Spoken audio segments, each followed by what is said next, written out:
people have really misread what it is that you are working on, what it is that you're pursuing, and why you do it.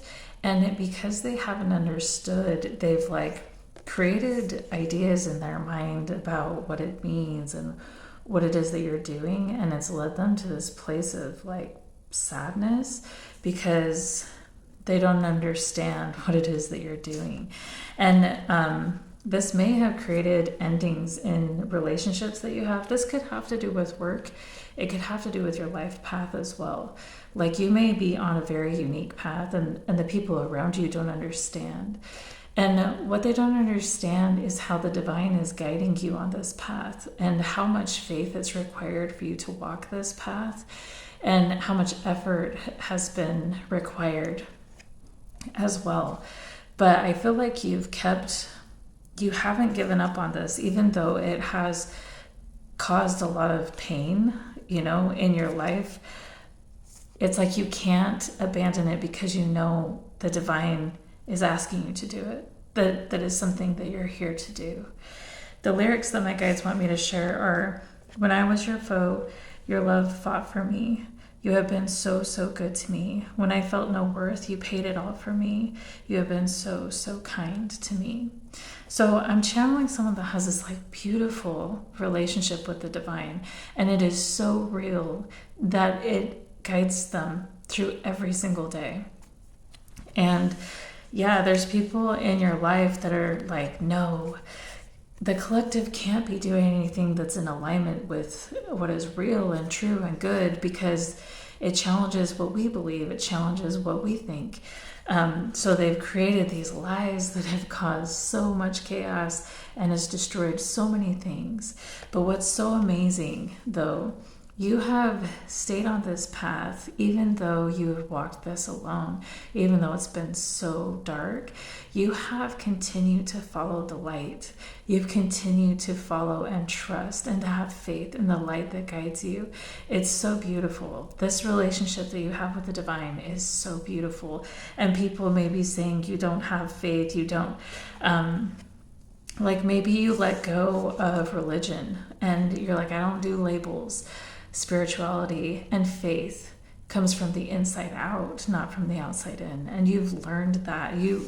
Especially in this time alone, you've learned that. And it's been this sacred journey that you wouldn't change for anything in the world. But like I'm saying, the people around you, in their effort to make sense of your path, which I don't think with an earthly mind, I don't think that they can, because it is so sacred and it is so divinely inspired and it is so divinely led.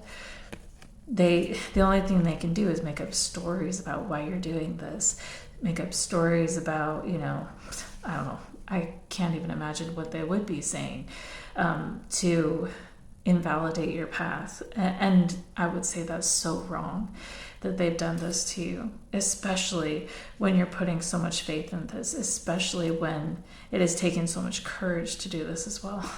Like, these people really need to go get a life and do something else with their life instead of try to destroy someone who's on a path that is divinely inspired and supported as well.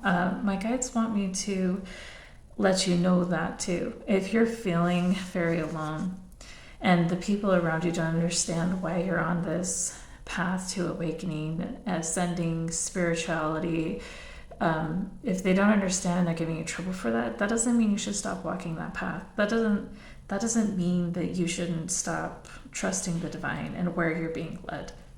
Okay,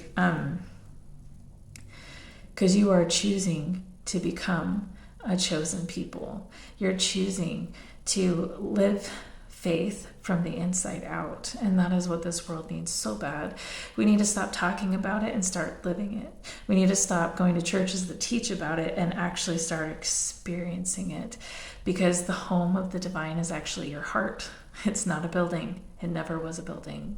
And my guides want me to close this video with a message that I created, and know that you're doing something really beautiful here, even if you're walking alone. My guides want me to finish this reading with something I wrote. It goes like this. In religion, they talk often about being a chosen people, about having this high calling and being blessed enough to be chosen. It's an idea that we have to be holy enough and in the right church and good enough to be chosen. But we have this concept of being chosen backwards. It's actually us who choose to be a chosen people. If we want to live in alignment with unconditional love and truth, and if we genuinely care about people in our circle and our neighbors, and we choose that, then we have become a chosen people. If we choose to awaken and choose to heal the things that have accumulated in our lives that have separated us from divine love, that is how we become chosen. And then we use that gift not to call ourselves higher or better than anyone else, but to bring healing to the planet. That is what makes us chosen.